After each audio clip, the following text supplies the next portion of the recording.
नमस्कार दोस्तों, मैं हूं हिमालय सिंह और आप लोग देख रहे हैं Himalaya Singh news YouTube channel. और आज हम बात करेंगे खेसारी लाल यादव की एक बहुत ही शानदार फिल्म का फर्स्ट लुक पोस्टर रिलीज किया गया है, जिस फिल्म का नाम है मेहरबान। इस फिल्म में स्टार कास्ट में नजर आएंगे मेघाश्री और खेसारी लाल यादव और सपना चौहान, और इस फिल्म को डायरेक्ट किया है रजनीश मिश्रा। और इस फिल्म का फर्स्ट लुक पोस्टर रिलीज कर दिया गया है और इस फिल्म का ट्रेलर जून महीने में आएगा।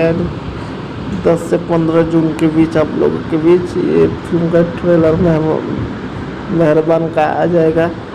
तो इस फिल्म का ट्रेलर खेसारी मूवी के यूट्यूब चैनल से आएगा और गाना भी आएगा। खेसारी लाल यादव ने एक नया चैनल खोला है, खेसारी मूवी यूट्यूब चैनल, उसी पे इस फिल्म का ट्रेलर और गाना आएगा।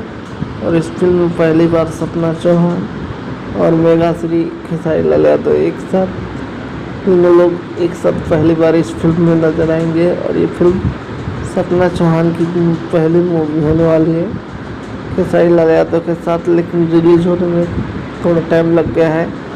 और इस फिल्म को डायरेक्ट कर रहे हैं भोजपुरी के बहुत ही मशहूर डायरेक्टर रजनीश मिश्रा। और इस फिल्म का ट्रेलर बहुत जल्द आप लोगों को खेसारी मूवी के यूट्यूब चैनल पर रिलीज किया जाएगा। तो आप लोगों को न्यूज कैसा लगा कमेंट करके बताइए। और फिल्म की कहानी जो है बहुत ही शानदार, एक अलग कॉन्सेप्ट में बनाई गई है। तो आप लोग चैनल पर नए हो तो चैनल को सब्सक्राइब करो, लाइक करो, शेयर करो। मिलते हैं अगले वीडियो में, तब तक के लिए जय हिंद, जय भोजपुरी।